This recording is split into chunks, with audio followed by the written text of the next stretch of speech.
हूं मीनाक्षी जोशी। वक्त हो गया है राजधर्म का।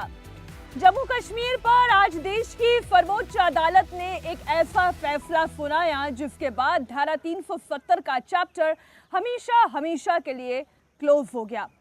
सुप्रीम कोर्ट ने आज ये माना कि केंद्र सरकार का फैसला धारा 370 रद्द करने का ये बिल्कुल सही था, ये संवैधानिक फैसला था।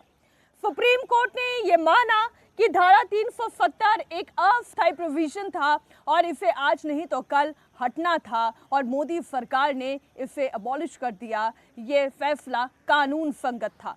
आपको बता दें 5 अगस्त 2019 को राज्यसभा ने और 6 अगस्त 2019 को लोकसभा ने मोदी सरकार के जिस फैसले पर मुहर लगाई, आज सुप्रीम कोर्ट ने उसी पर अपनी अंतिम मुहर लगा दी है, इसे सही ठहराया है और साथ ही ये भी कहा ये फैसला हिंदुस्तान के हित में था। जी हाँ, सुप्रीम कोर्ट ने आज वही कहा जो 4 साल 4 महीने पहले मोदी सरकार के बनाए गए कानून में कहा गया था। जम्मू कश्मीर देश के दूसरे राज्यों से अलग नहीं है। जम्मू कश्मीर देश का अभिन्न अंग है। बाकी राज्यों की तरह ही यहाँ भी केंद्र सरकार वैसे ही फैसले ले सकती है, ठीक वैसे जैसे राजस्थान, मध्य प्रदेश, बंगाल, असम में ले सकती है, वैसे ही फैसले जम्मू कश्मीर को लेकर भी लिए जा सकते हैं। जम्मू कश्मीर पर मोदी सरकार का फैसला जायज़ है, कानून संगत है।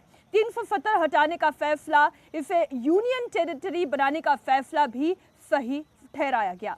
आपको बता दें सुप्रीम कोर्ट ने आज धारा 370 पर मोदी सरकार के जिस फैसले को सही माना, वो फैसला कब हुआ था, कैसे ये फैसला लिया गया, राज्यसभा से लेकर लोकसभा तक और फिर देश की जनता तक जब ये फैसला पहुंचा तो उस वक्त क्या माहौल था। सबसे पहले उन्हीं तस्वीरों पर आपको ले चलती हूँ जब गृह मंत्री अमित शाह ने पार्लियामेंट में यह ऐलान किया कि धारा 370 रद्द की जाती है। मैं संकल्प प्रस्तुत करता हूं कि ये सदन अनुच्छेद 370(3) के अंतर्गत भारत के राष्ट्रपति द्वारा जारी की जाने वाली निम्नलिखित अधिसूचनाओं की सिफारिश करता है।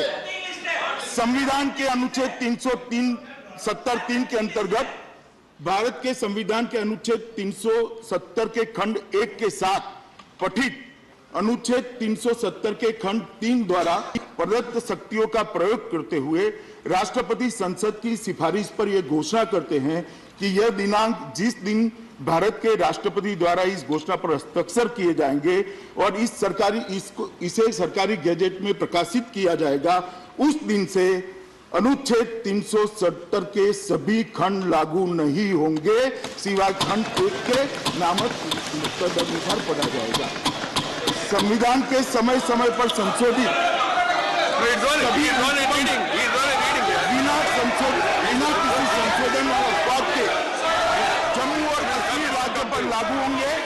इस बात के सिवा अनुच्छेद 152 अथवा अनुच्छेद 301 में निहित किसी अपवाद अथवा इस संविधान के किसी अन्य अनुच्छेद अथवा जम्मू और कश्मीर संविधान के किसी अन्य उपबंध अथवा कोई कानूनी दस्तावेज, निर्णय, अध्यादेश, उपनियम, नियम, विनिमय, अधिसूचना, रीति रिवाज अथवा भारत के भूभाग में कानून के प्रवर्तन अथवा कोई अन्य लिखित संधि अथवा समझौते जैसे अनुच्छेद 363 के अंतर्गत परिकल्पित हो, अन्यथा न हो।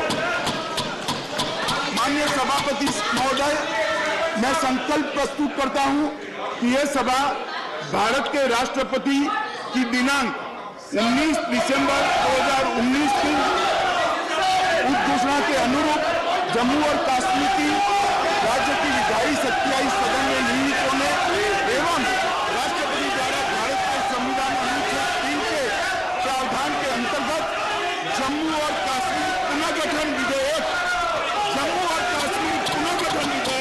2019 को सदन के सम्मुख विचार के लिए। आपने देखा, जरा उस तारीख को याद करें, उस वक्त को याद करें और इन तस्वीरों को देखें जब गृह मंत्री अमित शाह संसद में संशोधन विधेयक लेकर खड़े हुए। जैसे ही उन्होंने धारा 370 रद्द करने के लिए विधेयक पेश किया, उसी वक्त विपक्ष के सांसदों ने जबरदस्त हंगामा शुरू किया। इसे लोकतंत्र की हत्या तक करार दिया।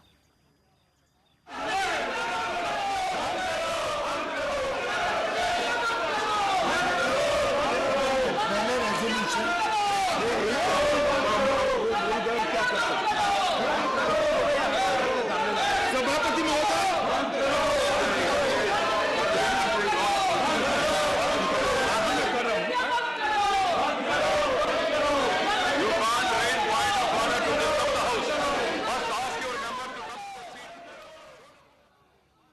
दरअसल विपक्ष बिना तैयारी के आया था। विपक्ष को ये अंदाजा ही नहीं था कि सरकार इस हद तक जाएगी, जबकि ये बात हर कोई जानता था कि भारतीय जनता पार्टी के मूल विषयों में से, मूल एजेंडे में से एक था कश्मीर से धारा 370 को खत्म करना। विपक्ष तैयारी के साथ नहीं आया था। सरकार फैसले के लिए पूरी तैयारी के साथ ही अमित शाह ने पलटवार किया। अमित शाह ने तब भी साफ साफ कहा 370 स्थायी नहीं है, 370 टेम्पररी है, ये एक टेम्पररी प्रोविजन है। तब भी गृह मंत्री अमित शाह ने सदन में ये बड़ा ही क्लियरली कहा था। संविधान जब बना तब से धारा 370 को अस्थायी माना गया। क्यों अस्थायी माना गया?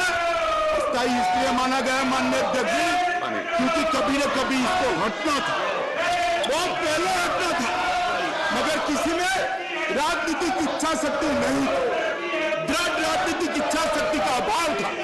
वोट बैंक की पॉलिटिक्स करनी थी, इसके आधार पर वोट बैंक बनानी थी।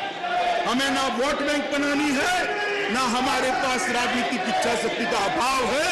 नरेंद्र मोदी जी दृढ़ राजनीतिक इच्छा शक्ति की कमी है, इसलिए आज कैबिनेट ने इस प्रस्ताव को पारित किया है। देश जानना चाहता है कि इतने समय धारा 370 क्यों चालू रही। देश जानना चाहता है इतने समय कश्मीर के अंदर भ्रष्टाचार क्यों हुआ।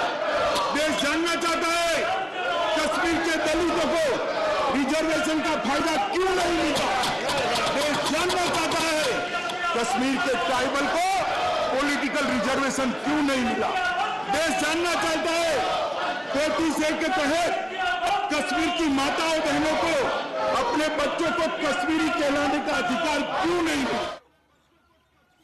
आपने सुना, उस वक्त भी गृह मंत्री अमित शाह ने कहा था कि पॉलिटिकल इच्छा शक्ति, राजनीतिक इच्छा शक्ति की कमी थी पूर्व की सरकारों में, इसलिए ये कदम नहीं उठाया गया। वोट बैंक की चिंता सताती थी, इसलिए धारा 370 को रद्द नहीं किया गया। इस सरकार को ना वोट बैंक की कोई चिंता है, ना नरेंद्र मोदी में राजनीतिक इच्छा शक्ति की कमी है। आप जानते हैं, भरे हंगामे के बीच में ये बिल पास हुआ, सदन की कार्रवाई समाप्त हुई। प्रधानमंत्री नरेंद्र मोदी खुद अमित शाह की सीट के पास पहुंचे, गृह मंत्री की पीठ थपथपाई। ये तस्वीरें जरा आप देखें।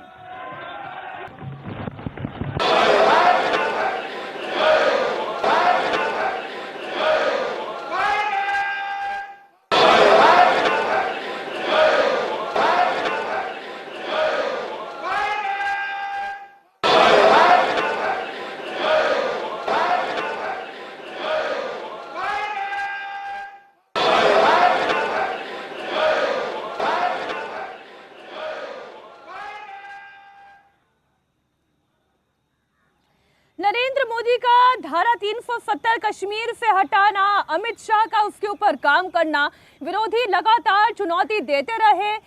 सुप्रीम कोर्ट में यह मामला ले जाया गया। याचिकाकर्ताओं ने अलग अलग बिंदुओं पर केंद्र सरकार की मंशा से लेकर राष्ट्रपति की मंशा तक को सवालों के दायरे में खड़ा किया, लेकिन इसके बावजूद जब सुप्रीम कोर्ट ने निर्णय सुनाया तो आज सबके मुंह पर एक तरीके से ताला लग गया।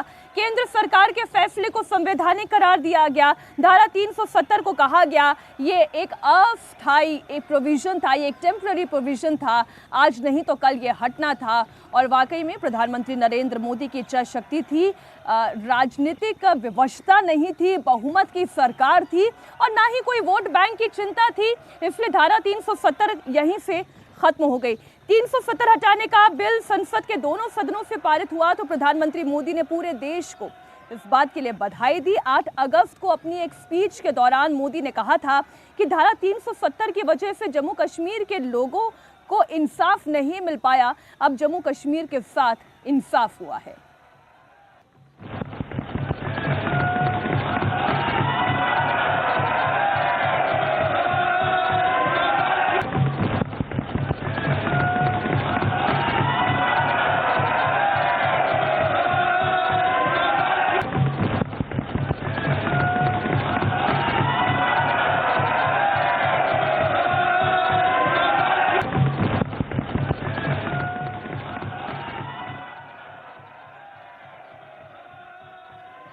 तो आपने देखा किस तरीके से प्रधानमंत्री नरेंद्र मोदी ने खुद मेज थपथपाकर 5 अगस्त 2019 की वो तस्वीरें इस वक्त आपके सामने रख रही हूं, जहां पर मेज थपथपाकर उन्होंने खुद ने इसका अभिवादन किया और साथ ही स्वागत किया। भारत माता की जय के नारे सदन के अंदर गूंजने लगे। प्रधानमंत्री नरेंद्र मोदी ने 8 तारीख को अपने भाषण में कहा कि जम्मू कश्मीर को लंबे समय से न्याय नहीं मिला, लेकिन धारा 370-35 से हट जाने के बाद अब विकास होगा, संभावनाएं, एक नया होराइजन यहां से खुलेगा।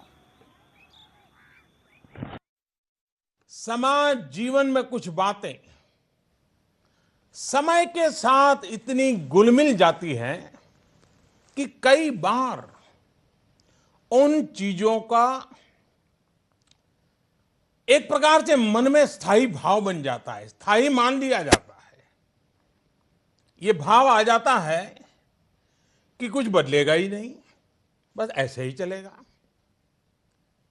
आर्टिकल 370 अनुच्छेद 370 के साथ भी ऐसा ही हुआ। उसमें जम्मू कश्मीर और लद्दाख के हमारे भाई बहनों की, हमारे बच्चों की जो हानि हो रही थी उसकी चर्चा ही नहीं होती थी। हैरानी की बात यह है कि आप किसी से भी बात करें तो कोई ये भी नहीं बता पाता था कि अनुच्छेद 370 से जम्मू कश्मीर के लोगों के जीवन में क्या लाभ हुआ। भाई और बहनों, आर्टिकल 370 और 35A ने जम्मू कश्मीर को अलगाववाद, आतंकवाद, परिवारवाद और व्यवस्थाओं में बड़े पैमाने पर फैले भ्रष्टाचार के अलावा कुछ नहीं दिया। इन दोनों अनुच्छेद का देश के खिलाफ कुछ लोगों की भावनाएं भड़काने के लिए पाकिस्तान द्वारा एक शस्त्र के तौर पर एक फैसला सुप्रीम कोर्ट से आज आया और अब एक फैसला मध्य प्रदेश से आना है। जी हां, इस वक्त की बड़ी खबर आपको बता दें, आज मध्य प्रदेश का मुख्यमंत्री कौन होगा, इस सस्पेंस पर से पर्दा उठ जाएगा। लगातार मीटिंग्स का दौर जारी है। थोड़ी देर में विधायक दल की बैठक शुरू होने वाली है। सभी विधायकों के पहुंचने का सिलसिला भी शुरू हो गया है। शिवराज सिंह चौहान ही मध्य प्रदेश के मुख्यमंत्री होंगे या फिर प्रहलाद पटेल को मौका दिया जाएगा। नाम तो नरेंद्र सिंह तोमर का भी है, कैलाश विजयवर्गीय का भी है। बहुत सारे ऐसे नाम हैं जिस पर अभी भी सस्पेंस बना हुआ है। विधायक दल की बैठक के बाद 163 विधायक जो कि पार्टी दफ्तर के अंदर मौजूद हैं, इस पर चर्चा करेंगे और निर्णय जो भी होगा आप सबसे पहले इंडिया टीवी पर देखने वाले हैं। नए सीएम के नाम पर मुहर लगाने के लिए बीजेपी विधायक दल की बैठक बस सबसे कुछ ही मिनटों में शुरू होने जा रही है। 163 विधायक मीटिंग के लिए पहुंच चुके हैं। पार्टी दफ्तर के अंदर उनकी मौजूदगी है। इसमें नए मुख्यमंत्री के नाम पर रायशुमारी होगी। हरियाणा के मुख्यमंत्री मनोहर लाल खट्टर बतौर पर्यवेक्षक इस वक्त मध्य प्रदेश में ही मौजूद है। भोपाल में बीजेपी दफ्तर के अंदर मौजूद हैं। सभी 163 विधायक भी बीजेपी कार्यालय पहुंच चुके हैं। सीएम की रेस में इस वक्त सबसे आगे पूर्व केंद्रीय मंत्री और ओबीसी नेता प्रहलाद सिंह पटेल का नाम चल रहा है, लेकिन फाइनल मुहर लगनी अभी बाकी है। एक फॉर्मूला जो अपनाया गया है, ठीक वैसे ही जैसे छत्तीसगढ़ में 1 सीएम और 2 डिप्टी सीएम का फॉर्मूला है, वो आप मध्य प्रदेश में देख सकते हैं। अब सवाल ये कि शिवराज सिंह चौहान को फिर से एक बार मौका दिया जाएगा या इस बार प्रहलाद पटेल को यह जिम्मेदारी दी जाएगी। नरेंद्र सिंह तोमर होंगे, कैलाश विजयवर्गीय होंगे। ये 6 नाम इस वक्त आपके सामने इंडिया टीवी पर आप देख रहे हैं। हमारे सहयोगी अनुराग अमिताभ मौजूद हैं। अनुराग, हम एक एक करके जरा विस्तार से सभी नामों पर चर्चा कर लेते हैं। सबसे पहला नाम तो शिवराज सिंह चौहान का ही। कितनी पॉसिबिलिटी है कि सीएम के तौर पर उन्हीं के नाम को प्रोजेक्ट किया जाए? एक मिनट एक मिनट रुको, एक मिनट।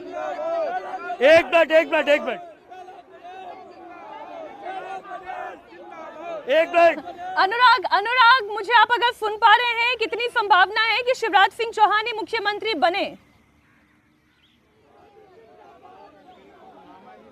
देखिए, आपको बदलती भाजपा की वो तस्वीर यहाँ पर सुनने को मिलेगी जो अभी तक जो चाल चरित्र चेहरे की पार्टी कही जाती थी वहां दिखता नहीं है। खुलकर यहाँ पर बीजेपी कार्यालय के सामने नारेबाजी हो रही है।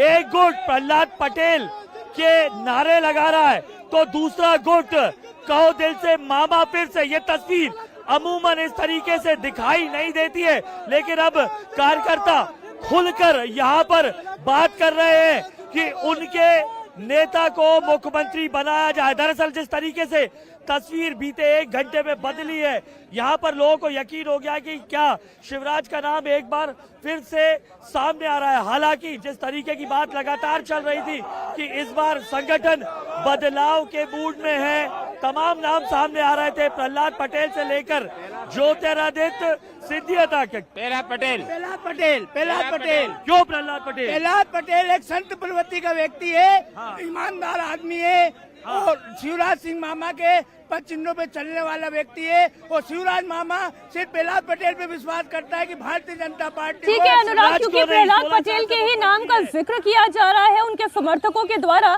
तो जरा एक बार प्रहलाद पटेल का प्रोफाइल जो है वो हम दर्शकों के सामने रख दें। प्रहलाद पटेल ओबीसी समुदाय से आते हैं, वो मध्य प्रदेश के ताकतवर लोधी समुदाय से ताल्लुक रखते हैं और उसके बड़े नेता हैं। लोधी वोट की अगर हम बात करें तो वो मध्य प्रदेश में करीब 12% का है। विधानसभा की करीब 50 सीट पर लोधी वोटर्स का दबदबा है। वहीं लोकसभा की 13 सीटों पर भी लोधी वोटर्स का मत बड़े मायने रखता है, निर्णायक साबित होता है। बीजेपी आला कमान एक ओबीसी सीएम शिवराज सिंह चौहान को यदि हटाती है तो फिर दूसरा ओबीसी चेहरा वो मध्य प्रदेश की जनता के सामने रखना चाहेगी। ऐसी परिस्थिति में प्रहलाद पटेल का नाम सबसे महत्वपूर्ण और सबसे आगे जाता दिखाई दे रहा है।